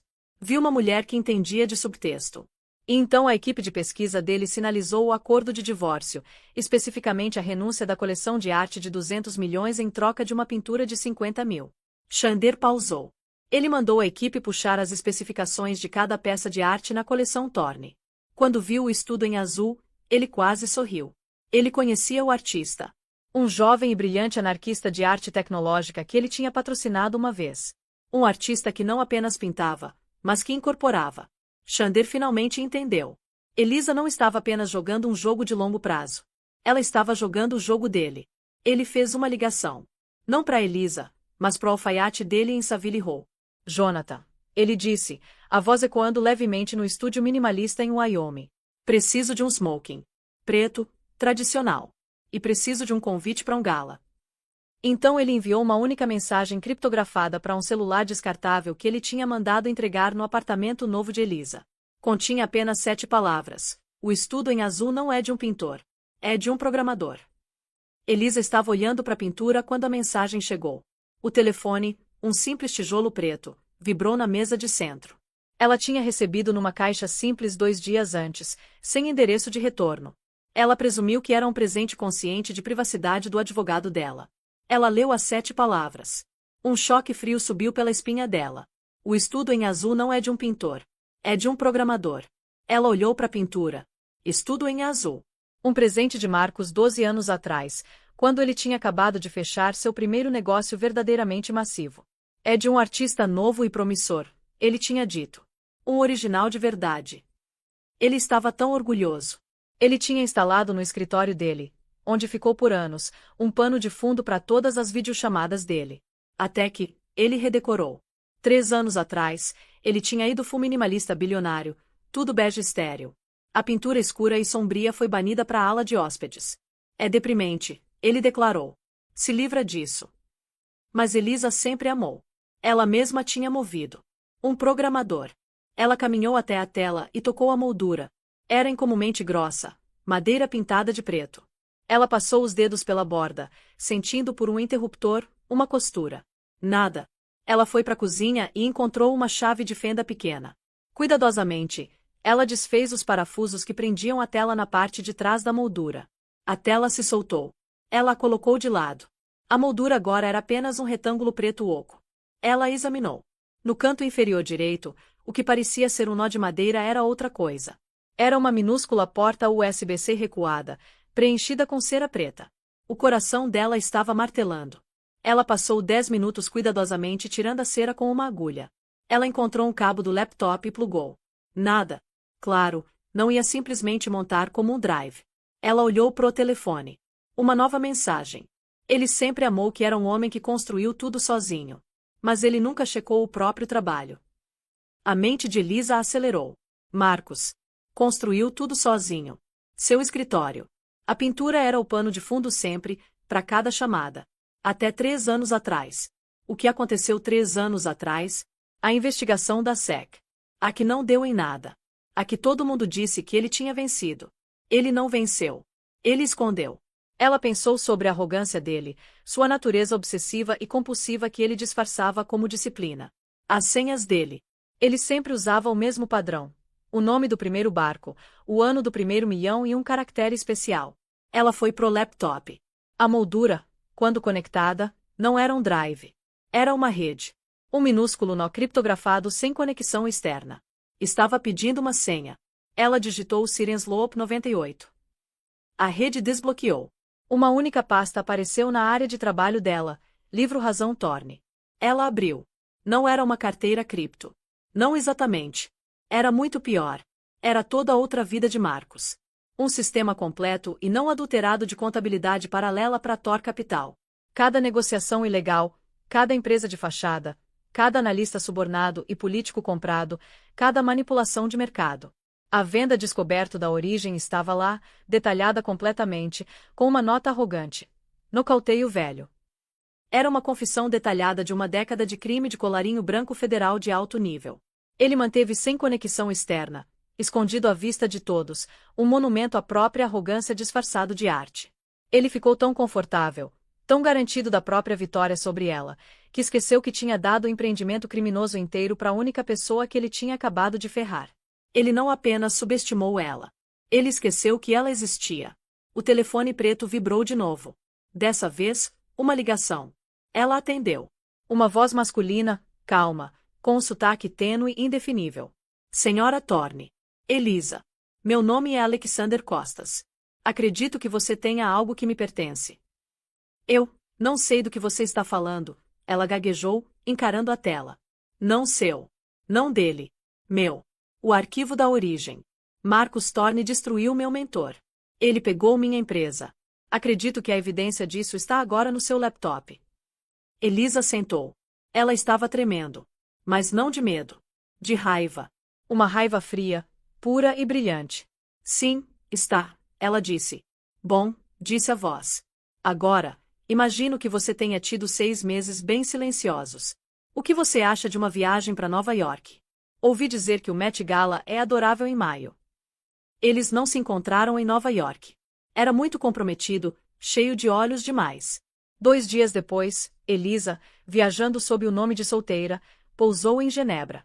Um Audi A8 preto estava esperando na pista. Ela foi levada não para um hotel, mas para uma vila severa e linda na beira do lago, toda vidro e pedra antiga. Alexander Costas não era o que ela esperava. Ele não era um brother de tecnologia de moletom, nem um mestre do universo elegante e polido. Ele era quieto, alto, com físico de atleta que tinha se relaxado um pouco. Tinha olhos escuros intensos e a postura cansada de um homem que tinha pensado demais por tempo demais. Ele usava um suéter de cachemir simples e caro e jeans. Estava fazendo chá. Bem-vinda, ele disse, sem oferecer apertar a mão. Camomila ou algo mais forte? Camomila está ótimo, ela disse, a voz firme. Eles sentaram numa sala vasta e minimalista. Não havia arte nas paredes. Você tem o livro Razão, ele disse. Não era uma pergunta. Tenho uma cópia, ela respondeu. O original está seguro. Um lampejo de sorriso. O primeiro. Bom. Você é exatamente quem eu esperava que fosse. Você entende de subtexto. Foi você quem conheceu o artista. Você o patrocinou, Elisa disse. Dorian, sim. Ele acreditava que a arte deveria ser perigosa. Eu acredito que as finanças deveriam ser honestas. Marcus Thorne não acredita em nenhum dos dois. Ele acredita apenas em si mesmo. O que você quer, Sr. Costas? Xander, por favor, ele disse. O que eu quero? Eu quero consequências. A SEC não vai agir sobre isso. Não contra Marcus. O livro Razão é complexo demais. Ele os enterraria em litígio. Quando eles desenrolassem tudo, ele já teria movido todos os ativos para países sem extradição. Ele estaria num iate rindo. Então o que você propõe? Marcus não tem medo da lei. Ele tem medo das pessoas. Ele tem medo de ser visto como perdedor. O império inteiro dele é construído na percepção do gênio dele. Se essa percepção se estilhaçar, os investidores entram em pânico, o conselho fica com os pés frios. O lobo se torna um pária. E então, quando ele estiver fraco, quando os aliados tiverem ido embora, aí a SEC pode pegá-lo. Você quer envergonhá-lo? Eu quero revelá-lo, Xander disse. No único lugar do mundo onde ele se sente mais poderoso. Na coroação dele. O Met Gala. Ele apresentou o plano. Era simples e era brutal. Xander já estava em contato com uma pequena equipe de elite de jornalistas investigativos. Eles eram imbatíveis. Estavam verificando o livro Razão. Estavam construindo a história. Eles estão perdendo o prólogo, Xander disse. O elemento humano, o porquê. Eles têm o quê, mas precisam do quem. Eles precisam da sua história, Elisa. Não como vítima, mas como a pessoa que o derrubou. Elisa ficou quieta por muito tempo, observando a água. Ele ameaçou meu filho. Ameaçou destruir o Léo para me manter em silêncio. Os olhos de Xander escureceram. O fundador da Origem, meu professor, tinha um filho. A equipe de Marcos vazou uma história de que o filho dele era viciado em drogas. Era mentira, mas quebrou o coração do homem. Esse é o manual dele. Isso não é só por você, Xander, Elisa disse, encontrando o olhar dele. Ou seu professor. É por mim. É pelo meu filho. É pelos 6 meses que passei como fantasma. Mas tenho uma condição. Diga. O livro Razão, o dinheiro, os bilhões que ele escondeu. Eu não quero. A fundação pela família do seu professor, as vítimas da Origem. Eles ficam com tudo. Tudo. Xander olhou para ela, realmente vendo ela pela primeira vez. Ela não estava pedindo uma parte. Ela não era interesseira. Ela era uma mulher que tinha sido negociada, usada e descartada, e estava acabada com o jogo inteiro. Isso não é uma condição, Xander disse. Esse sempre foi o plano. Mas Elisa, isso vai te tornar a mulher mais famosa do mundo por pelo menos uma semana. Você está pronta para isso? Elisa pensou no casaco bege. Pensou na manchete. Quebrada. Eu preciso de algo para vestir, ela disse. A primeira segunda-feira de maio. O Museu Metropolitano de Arte. O tema, escolhido um ano antes com deliciosa ironia involuntária, era a gaiola dourada. E o rei da gaiola tinha chegado. Marcos Thorne não era apenas um participante. Ele era o copresidente. Ele tinha pago uma quantia rumoreada de 8 dígitos pelo privilégio. Um preço que comprou não apenas um título, mas o direito de possuir a noite. Ele foi o primeiro a chegar, uma jogada estratégica para garantir cobertura máxima da imprensa. Ele saiu de uma Rolls-Royce Cullinan customizada preta fosca no tapete, não vermelho, esse ano creme e dourado. E a noite explodiu. Marcos. Marcos, para a esquerda. Marcos. A parede de som dos paparazzi era uma força física, um rugido de agitação que era para Marcos a única música que importava. Ele estava arrasando. Ele usava um smoking Tom Ford customizado, mas tinha feito modificações. As lapelas de seda não eram apenas pretas. Eram tecidas com fios de ouro e pontuadas por um broche de diamante amarelo vulgar de 3 quilates. Era uma declaração de riqueza nova e agressiva que beirava a paródia. Ele virou e ofereceu a mão para a acompanhante. Isabela Riva se desdobrou do carro. Ela era, por qualquer definição, deslumbrante. E era, por qualquer definição, praticamente nua.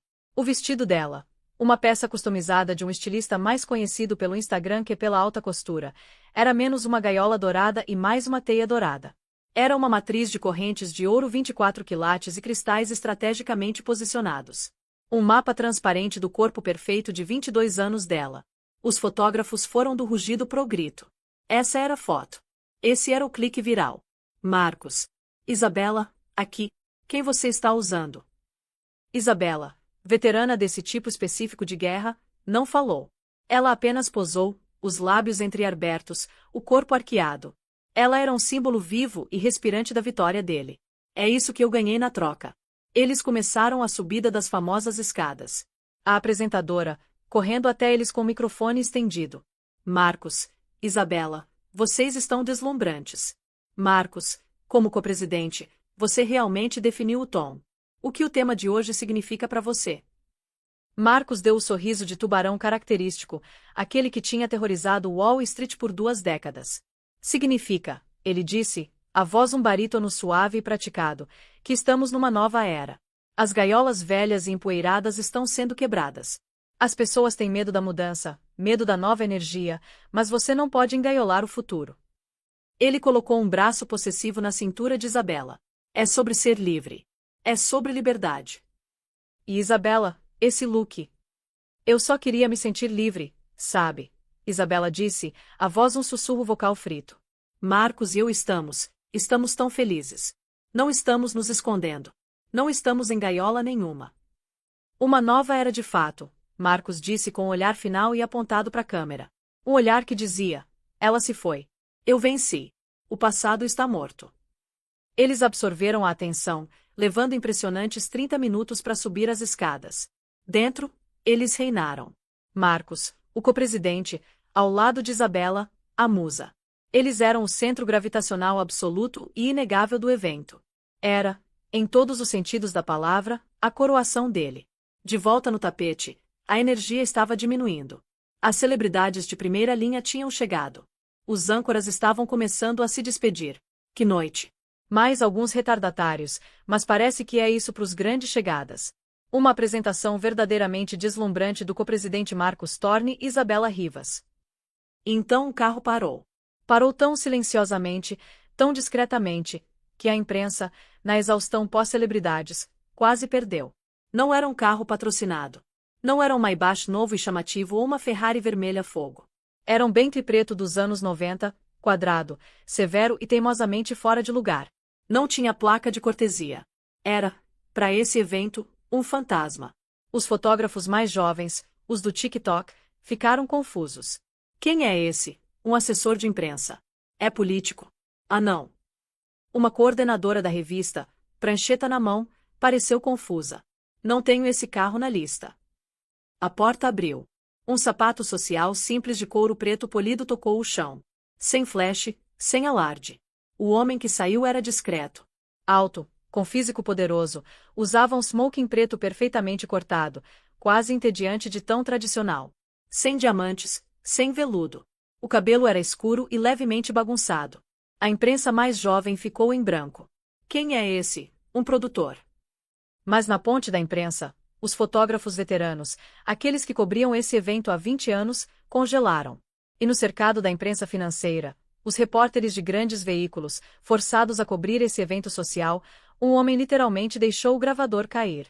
Uma mulher de um jornal financeiro foi a primeira a falar, a voz um sussurro sufocado.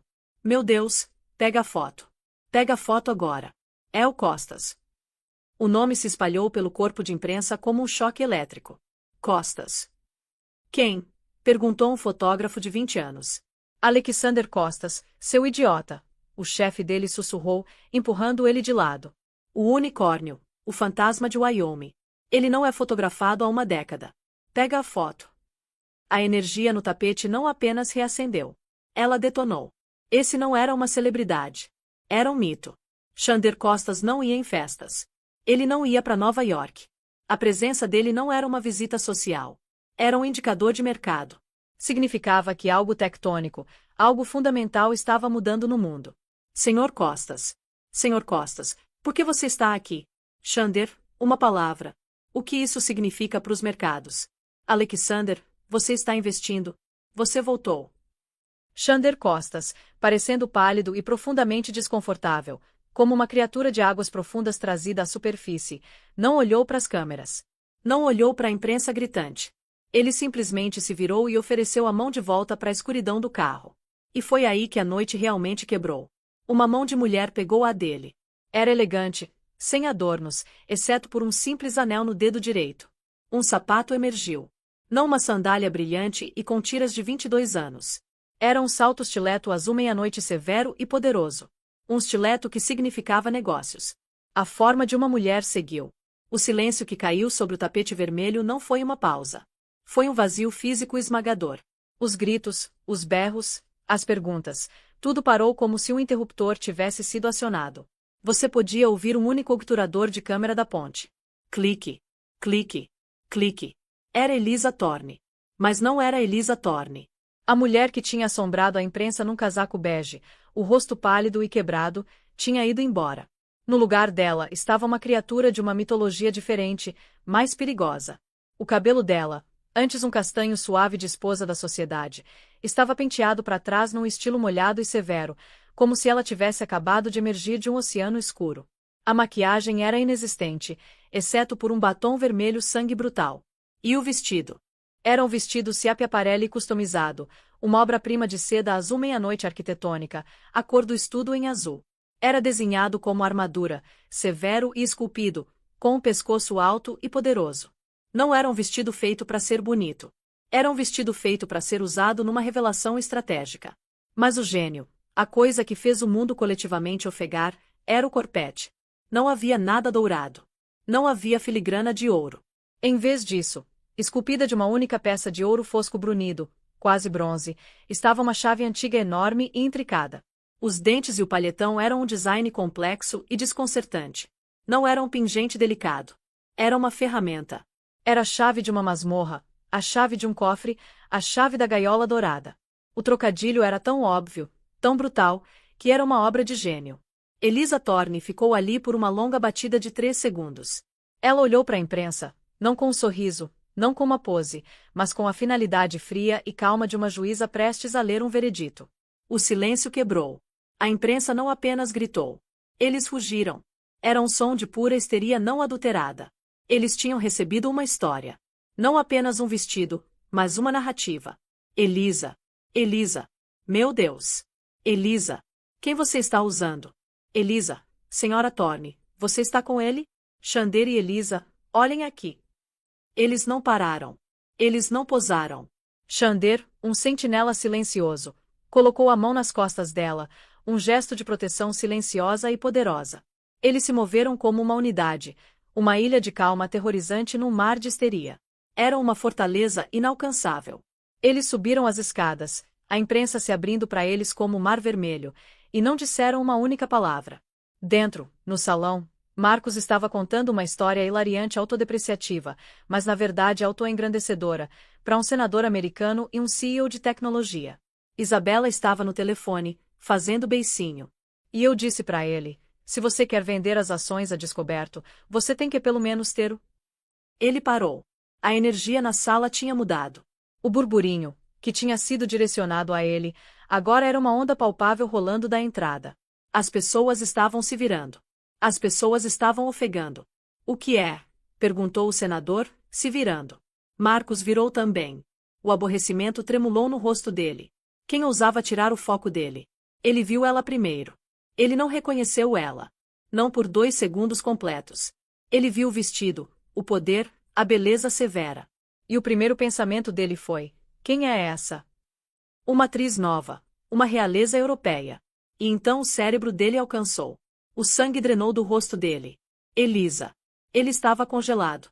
Foi um choque visual, mas não era ameaça. A ameaça era o homem ao lado dela. Ele olhou para o acompanhante dela. A mente dele, um processador de alta velocidade construído para avaliação de risco e ameaça, parou. Não era um rosto que ele tinha visto em Davos. Não era de nenhum banco. Era um fantasma. Costas. O copo de champanhe dele, no meio do caminho até os lábios, congelou. Costas está aqui. Com Elisa. A mente dele, num pânico fotográfico súbito de alta velocidade, começou a conectar os pontos. Costas. Origem.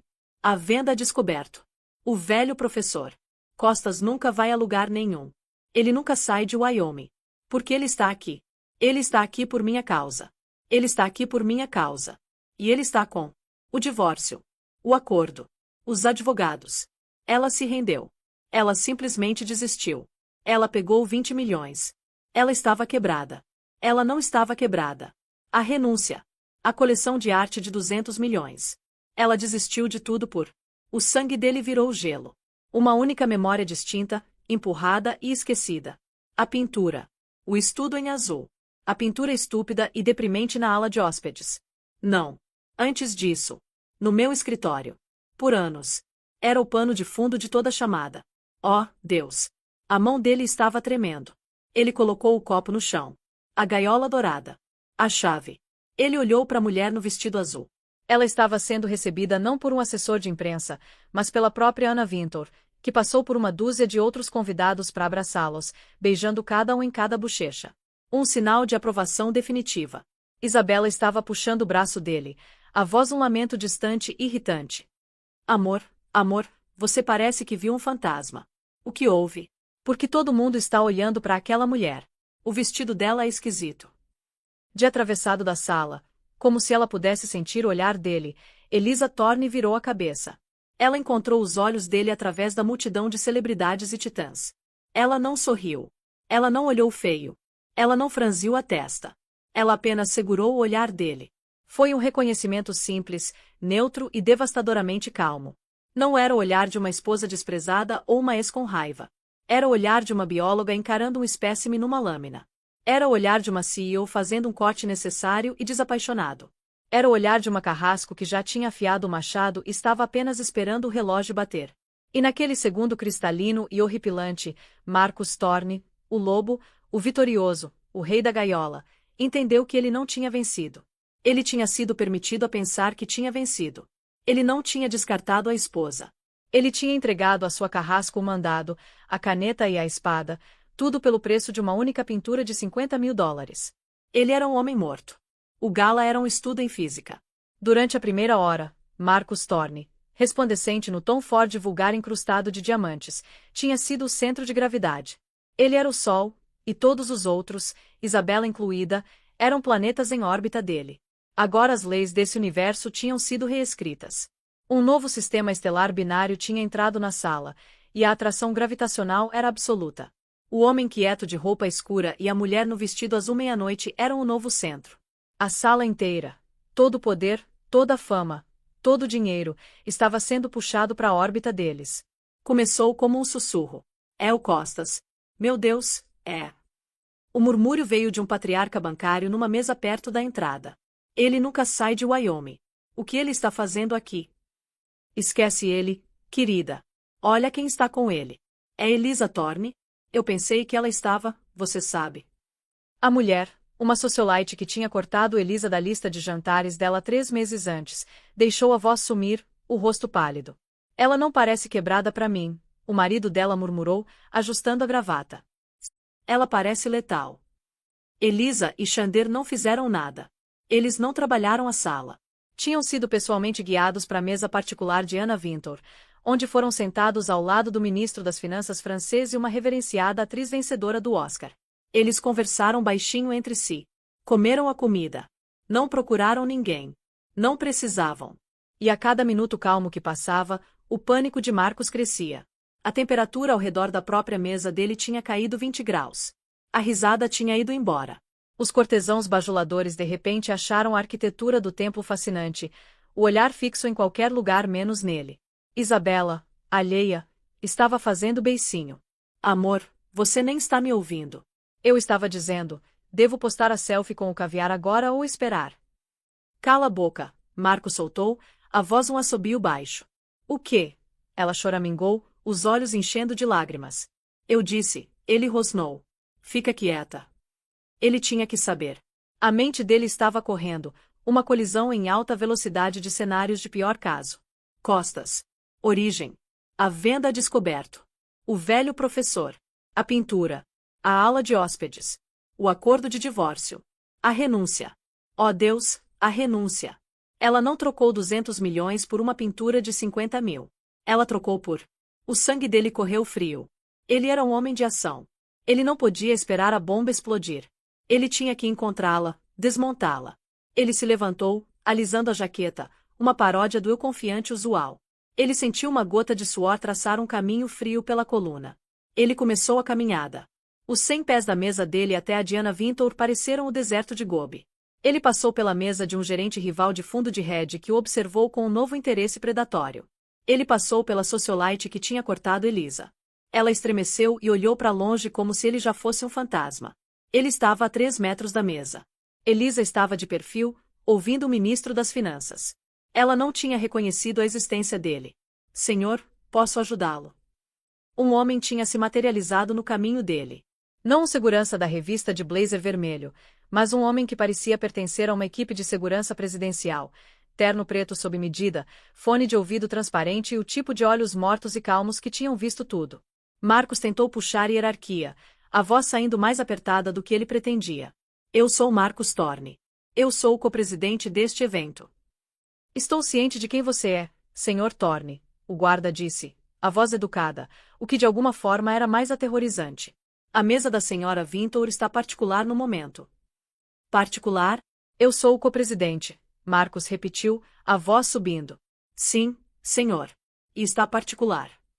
O no momento tinha ido embora, substituído pela finalidade de uma porta fechada. O guarda não tinha se movido, mas de alguma forma ele ocupava mais espaço. Ele era uma parede educada e inalcançável. Humilhação, quente e afiada, lavou Marcos. Ele tinha sido bloqueado publicamente na própria coroação.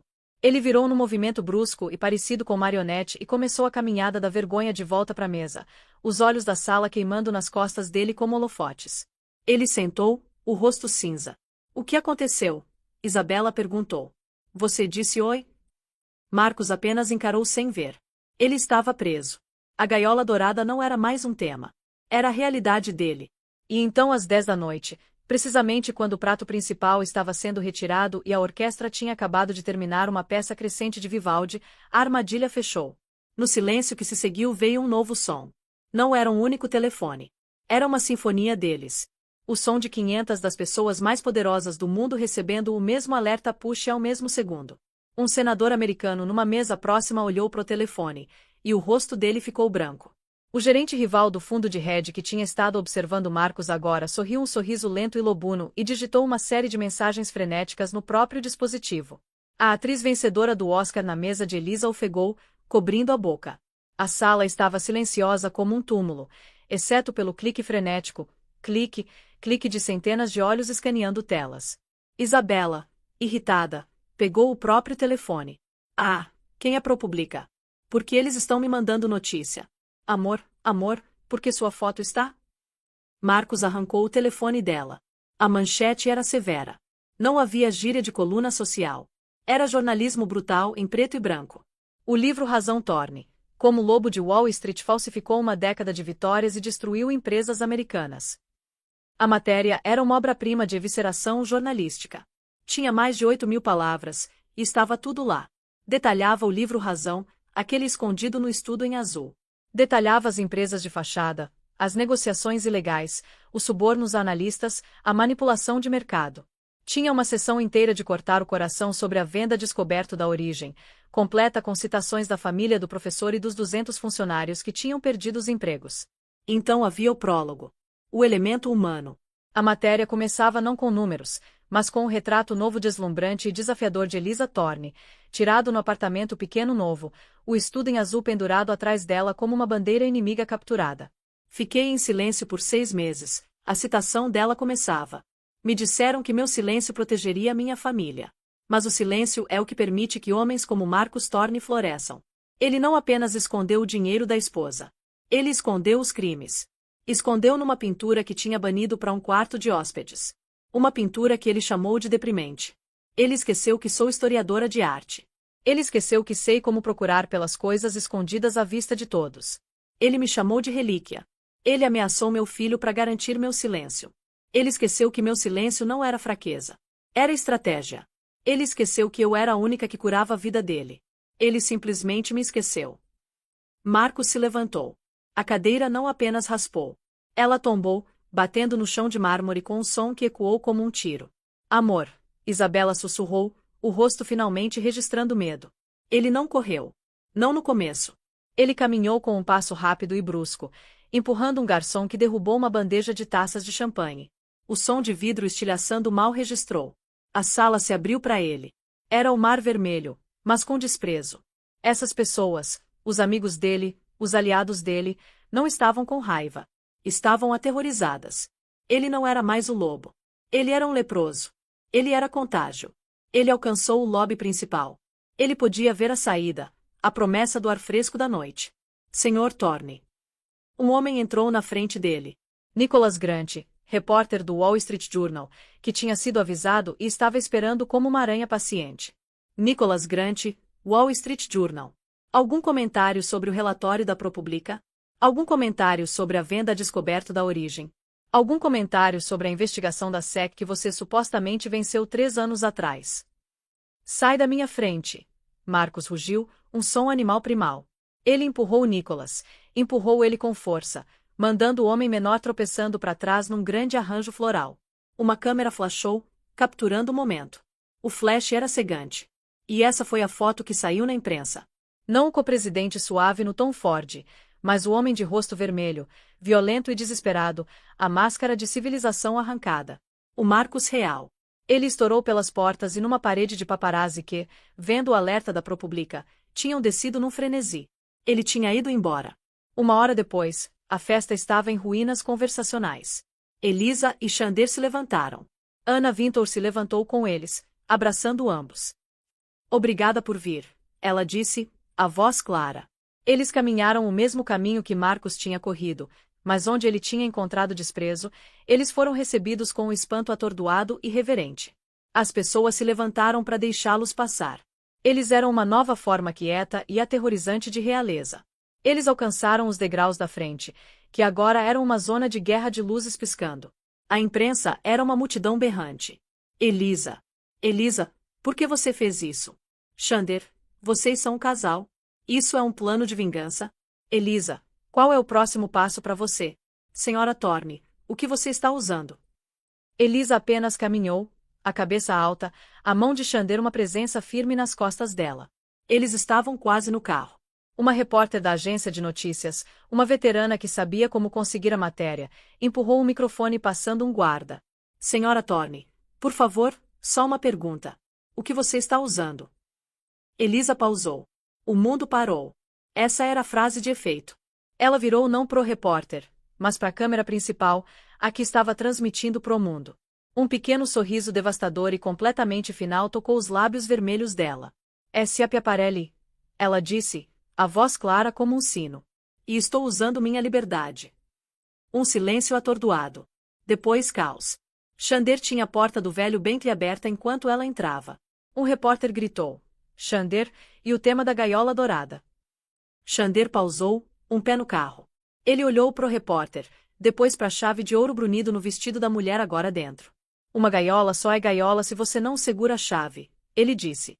E uma chave só é tão poderosa quanto a gaiola que ela abre. Ele entrou. A porta fechou com um baque sólido e definitivo. O carro preto se afastou, um vazio no mar de luzes piscando, deixando os destroços para trás. As consequências foram imediatas e totais. A matéria da ProPublica acionou uma venda pré-mercado que interrompeu as negociações da Tor Capital. O conselho, vendo o livro Razão, não consultou advogados. Eles cooperaram com a SEC. Marcus Thorne não estava no apartamento dele nem na propriedade dos Hamptons. Ele foi preso 2 dias depois, não por uma intimação educada, mas por uma equipe de agentes do FBI na pista do aeroporto privado. Ele estava tentando embarcar no Gulfstream, que tinha plano de voo arquivado para os Cayman, um país sem extradição. A capa do jornal sensacionalista foi dividida. Na esquerda, a foto dele empurrando o repórter. Na direita, a foto nova dele algemado, o rosto cinza e flácido. O lobo bem e verdadeiramente engaiolado. Harry Stone, o consertador de relações públicas, teve o escritório invadido, e os outros clientes de alto perfil, aterrorizados pela associação, cortaram ele numa única tarde. Isabela Rivas, depois de um drama lacrimejante de 24 horas no TikTok sobre energia negativa e precisar proteger a marca, estava numa viagem patrocinada para Dubai na sexta-feira. 2 semanas depois, Elisa estava em Genebra. Ela e Xander estavam na vila, não como amantes, mas como parceiros no sentido mais verdadeiro da palavra. Estavam com vista pro lago, assinando a carta final do Fundo de Justiça Origem. Foi capitalizado com os 3,2 bilhões de dólares em ativos apreendidos das contas offshore ilegais de Marcos que o livro Razão tinha identificado até o rastro digital. O fundo não apenas compensaria as vítimas, ele despejaria centenas de milhões na própria tecnologia de energia das marés que Marcos tinha tentado matar. O filho dela, Léo, estava lá. Tinha voado da escola, o rosto uma mistura de admiração e uma nova compreensão adulta. Ele tinha lido a matéria. Ele olhou para a mãe não como vítima, mas como guerreira. Ele me ameaçou, Léo. Elisa disse a ele baixinho tomando chá. Ele ameaçou destruir você para me manter em silêncio. Léo encontrou o olhar dela. Eu sei, mãe. Eu li essa parte. E você? Você não ficou quieta.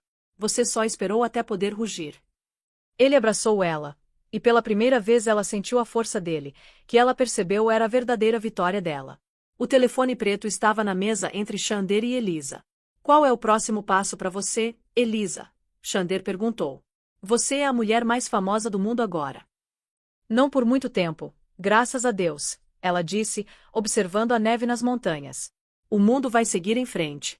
Mas eu não vou. Estou pensando em começar um programa, uma fundação. Ela olhou para ele, o homem que o mundo chamava de fantasma. Para todas as outras mulheres silenciosas. As dos casacos bege. As que foram mandadas ficar quietas para proteger os filhos ou as reputações.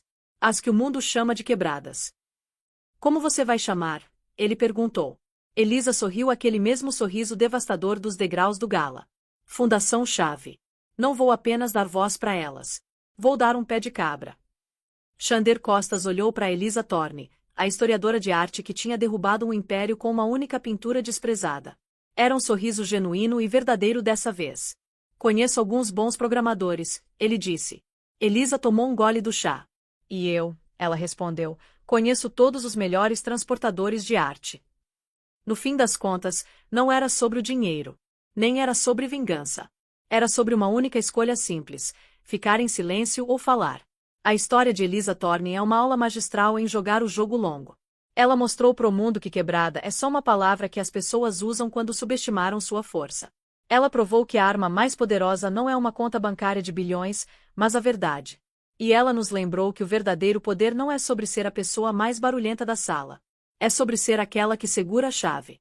Então, o que você achou da reviravolta incrível da Elisa? O plano dela foi genial ou arriscado demais? Me conta nos comentários aqui embaixo. E se você amou essa história de justiça e uma volta por cima épica, deixa aquele like. Compartilha com alguém que precisa ver isso. E não esquece de se inscrever para mais histórias reais que vão te deixar de queixo caído. Você não vai querer perder o que vem por aí.